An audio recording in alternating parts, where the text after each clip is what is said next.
શ્રી વલ્લભાધીશ કી જય, શ્રી ગુસાઈજી પરમ દયાલ કી જય, શ્યામ સુંદર શ્રી અમને મહારાણી કી જય, શ્રી હરિરાય મહાપ્રભુ કી જય, ગોકુલનાથ કી જય.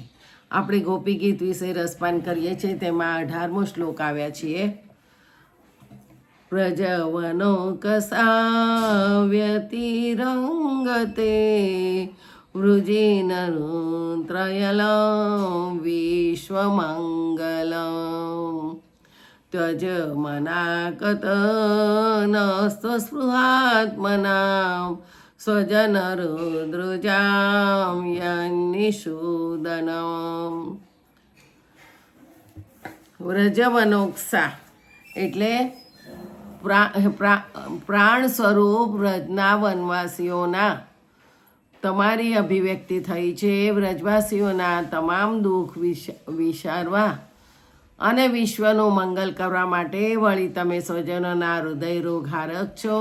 મનનું પરાયાપણું છોડો અને અમારા હૃદયમાં એકમાત્ર તમારા દર્શનની સ્પૃહારૂપી રોગ છે તેનો નાશ કરો. ગોપીઓ આ શ્લોકમાં શ્રી કૃષ્ણ માટે અંગ સંબોધનનો ઉપયોગ કરે છે. અંગ એ છે કે જે જીવનમાં અગ્રસ્થાને છે, જે જીવનના તમામ કાર્યોના મૂળમાં પ્રેરણારૂપ છે, મનના સંકલ્પ વિકલ્પોનું ઉદ્ગમ સ્થાન છે, હૃદયની ભાવનાઓનું કેન્દ્ર છે. અંગ એ છે જેનું પોતાના ભૌતિક દેહ કરતાં વધુ મહત્ત્વ છે. ભૌતિક દેહના હાથ પગ વગેરે વિવિધ અંગો દ્વારા થતા તમામ કાર્યોનો એ કારણરૂપ છે. ઉપનિષદમાં એક રૂપક દ્રષ્ટાંત રૂપે રજૂ કરવામાં આવે છે. એક વખતે આંખ, કાન, નાક, જીભ, હાથ, પગ વગેરે તમામ ઇન્દ્રિયોના મનમાં અભિમાન થઈ આવે. દરેકને લાગે કે મારા વિના દેહને ચાલે જ નહીં. એમના વચ્ચે પરસ્પર ઝઘડો થયો. નિકાલ કરાવવા સૌ બ્રહ્મદેવ પાસે પહોંચ્યા અને વિવેકપૂર્વક પૂછ્યું, અમારામાં કોણ શ્રેષ્ઠ? કોના વિના દેહને ન ચાલે? બ્રહ્મદેવને થયું કે એમના અભિમાન એમના પોતાની જ ભલે ઓગળે. એમણે ઉપાય સૂચવ્યો કે દેહની દરેક ઇન્દ્રિયોએ એક વર્ષ માટે ફરી આવો અને દેહનો વ્યવહાર કેમ ચાલે છે તે જુઓ. આ બધાને ગમી ગઈ. પહેલો વારો હતો નેત્રનો, ચક્ષુ ઇન્દ્રિયોનો. 1 વર્ષ માટે દેહથી જુદી પડી બહાર ફરી આવ્યા પછી બીજા બધાને પૂછ્યું, કેમ મારા વિના ન ચાલ્યું ને?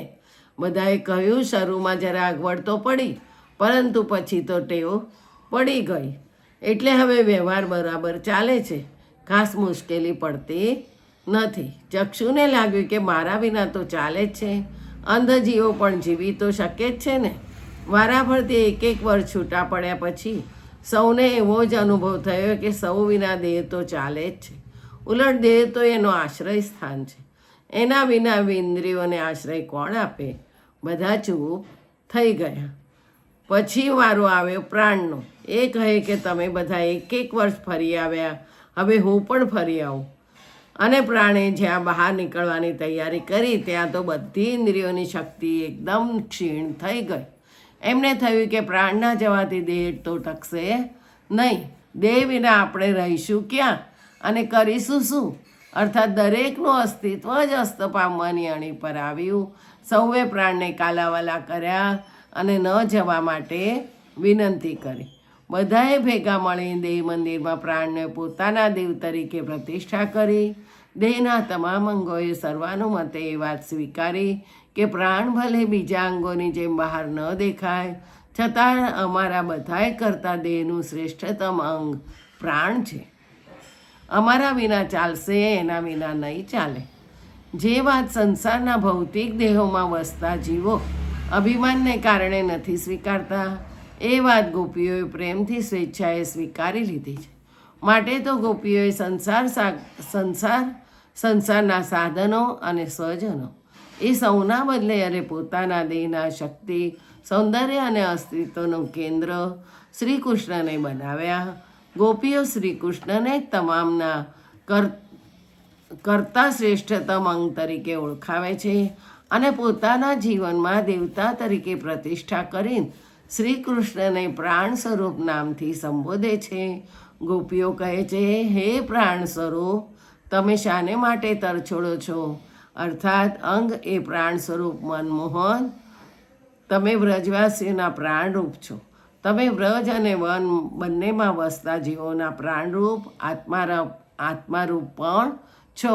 માટે તમે મૂળ તો અવ્યક્તમાંથી જ વ્રજ અને વનવાસીઓની વચ્ચે વ્યક્ત થયા છો અને તમારી આ અભિવ્યક્તિ ક્લેશ વિનાશક છે. પરંતુ તે એકમાત્ર વ્રજવાસીઓ માટે જ છે એવું એ નથી. સારા એ વિશ્વને માટે ક્લેશકારક છે. અરે વિશ્વ માટે મંગલકારી પણ છે. વ્રજવાસીઓ અને વનવાસીઓ વચ્ચે વસતા એવી રીતે ક્રીડા લીલા કરો કે જેથી વ્રજવનવાસીઓના શોક ટળે અને સમસ્ત વિશ્વનું મંગલ થાય અને કલ્યાણ પણ થાય. શ્રી કૃષ્ણની બાલલીલા મુખ્યત્વે 3 વિભાગોમાં વહેંચી શકાય અને એ રીતે કૃષ્ણલીલાના નિમિત્ત રૂપે ભક્તો તેમજ એમની ભક્તિનું સાધન ભાવોને પણ 3 વિભાગમાં મૂકી શકાય. વ્રજલીલા નંદ યશોદા તેમજ વૃદ્ધ ગોપલોકોના મધ્યમાં સાનિધ્યમાં વાત્સલ્ય ભાવે જે સેવા થાય તે વ્રજમાં બાળલીલા મુખ્ય છે. પછી બીજી આવી વનલીલા. વનમાં ગાયો ચરાવતા જતા આવતા ગોપકુમારોના મધ્યમાં સાનિધ્યમાં સખ્ય મિત્ર ભાવે જે સેવા થાય તે સખ્ય લીલા, અગર તો ગોષ્ઠ લીલા. ત્રીજી નિકુંજ લીલા. ગોપવધુઓના મધ્યમાં સાનિધ્યમાં માધુર્ય રસની ઉપાસિકા ગોપીઓની સર્વસમર્પણ લીલા, નિકુંજ લીલા. વનમાં કુંજનો સમાવેશ પણ થાય છે.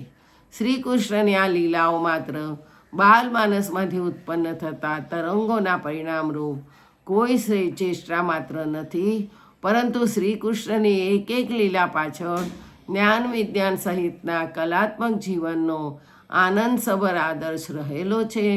જેમ કે શ્રી કૃષ્ણના વાળની શોભા અને મુખના સૌંદર્યની ભીતરમાં શણગારના આજના અકુદરતી બનાવટી સાધનોનો આડંબર નહીં, પરંતુ સંપૂર્ણ નૈસર્ગિકતા તેમજ સદાચાર અને કલ્યાણમય ભાવનાઓના પરિપાક રૂપે હૃદયમાંથી પ્રગટતા ઓજસની આભા હતી. શ્રી કૃષ્ણનું પોતાનું જ સૌંદર્ય એટલું છે કે બીજા કંઈ શૃંગાર કરવાની જરૂર નથી. મોર મુગુટધારીના મોરના પીછાની નૈસર્ગિકતા, આશ્રયપ્રિયતા, કલાપ્રિયતા જ માત્ર નહીં, પરંતુ સામાન્ય જીવનમાં કલાને ઉત્તેજન આપવાની વૃત્તિ ઉપરાંત એક કલા નિષ્ણાતને પણ ટપી જાય એવી કલાસૂઝ દ્વારા મોરપીંછનો મુગટ બનાવવાનું કલા નૈપુણ્ય પણ હતું.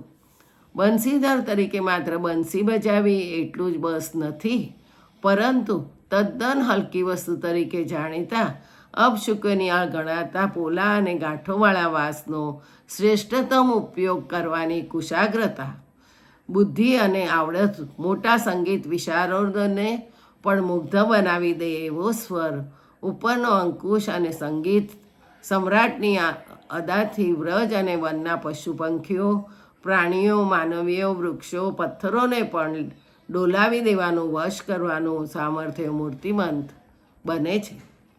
વનમાલામાં વ્રજના અને વનના વિવિધ રંગી અને વિવિધ પ્રકારની સુગંધીવાળા જુદી જુદી જાતના પુષ્પો ભેગા કરી તેમાંથી એક નવી જ સુગંધ, નવો જ રંગ, નવું જ સૌંદર્ય, માધુર્ય પ્રગટી ઉઠે. એવા માધુર્યમાં નૈસર્ગ્ય જોવાની અને નિસર્ગમાં માધુર્ય પ્રગટાવવાની અદ્ભુત ખેલન શક્તિનું દર્શન થાય. ગોવર્ધન લીલામાં સંતાપહારક શક્તિ પ્રગટ થાય છે. પૂતના, અરિષ્ઠ, કેશી, અઘાસુર વધ વગેરેમાં પાપહારક શક્તિ પ્રતિષ્ઠિત થયેલી દેખાય છે. કાલિયમર્દન નટવર શ્રેષ્ઠતમ અદાકાર નૃત્ય કલા વિશારદની અદાના છટાના દર્શન થતાં નટવર નાગર નામ સિદ્ધ કર્યું. ચીરહરણમાં વિવેક અને મર્યાદા એ સમાજ જીવનનો અંગ છે, ધર્મનો પાયો છે, અર્થકારણનો અર્થ છે, કામભોગની એ શક્તિ છે, મોક્ષનું સાધન છે એ સમજાવે છે. અર્થાત અજ્ઞાનનું આવરણ હટાવી જ્ઞાન પ્રદાન કરવાની શક્તિનું દર્શન થાય છે. રાસલીલામાં ગીત, નૃત્ય, સંગીત સરળતા, સહજતા અને નિર્દોષતા વગેરે વિશિષ્ટતાઓ દ્વારા માધુર્ય રસનું પ્રદાન કરે છે. આવી શ્રી કૃષ્ણની અનેક ગૌચારણ ખેલન કૂદન નાની મોટી તમામ બાળલીલાઓમાં નૈસર્ગિકતા, શરીર સૌષ્ઠવ, શક્તિ સામર્થ્ય અને માધુર્ય સંપૂર્ણપણે ઓતપ્રોત થયેલા હોય સુખી અને આનંદપ્રદ જીવન જીવવા માટેનો એમાં સહજ અંગોલી નિર્દેશ છે. શ્રી કૃષ્ણની બાળલીલાઓ જ્ઞાન વિજ્ઞાન કલા માધુર્યથી પૂર્ણ હોય જનહૃદયને જાગૃત કરવા અને માર્ગમાં વાળવા માટે જ છે. બાલ્યાવસ્થામાં લીલા દ્વારા જે કંઈ આચર્યું છે તે જ શ્રી કૃષ્ણ શ્રીમદ ભગવદ્ ગીતામાં પણ કહ્યું છે. લીલા દ્વારા આચરણમાં મૂક્યા સિવાય એક પણ વાત શ્રી કૃષ્ણ ભગવદ્ ગીતામાં અગર બીજે ક્યાંય પણ કહી નથી.